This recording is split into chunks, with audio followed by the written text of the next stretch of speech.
Good morning, Har Har Mahadev મિત્રો. ઉઠીને સીધો આપણે વ્લોગ ચાલુ કરી દીધો. ઉઠીને સીધી જોઈએ આપણે ચા, એટલે ભાઈ પી લીધી ચા. અચ્છા તો મોડું એટલે 250 ની ઝડપે પર ચા પીને નીકળી ગયો સીધો દુકાન પર. દુકાને પહોંચ્યો તો ચન્નાભાઈ દુકાન ખોલીને બેઠા હતા. લે આ બીજે ખોલીને બેઠો, હું જ મોડો થઈ ગયો. ફટાફટ દુકાન ખોલીને ભગવાનને અગરબત્તી કરીને નીકળી ગયા મેકરણે ચા પીવા, કારણ કે મેકરણી ચા તો પીવી જ પડે. તે પછી ગાડી આગળ હાલે. અબે સાલે ચા બનાવો ભાઈ આપણા હાટું સ્પેશિયલ. બાજુમાં ભાઈ ઘોડા બનાવ્યો તો ઘોડા અહીંયા ચક્કર મારી લીધી. ત્યાં આવી ગયા ફટાફટ દુકાનેથી પાછા નીકળી ગયા આપણે સિમેન્ટ લેવા. પછી સિમેન્ટ નો આખો રિક્ષો ભલી તો સીધો ગાડીમાંથી ને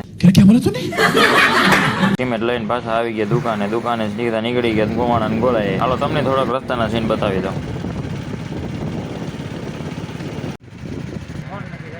આ છે રોસ્ટિંગ ના બાદશાહ એવા મહેશ ગોજિયાની વાડી.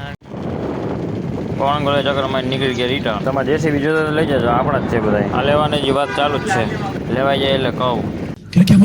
આ બ્લોગ માટે જો પાર્ટ 2 આવે જ છે રસ્તામાં.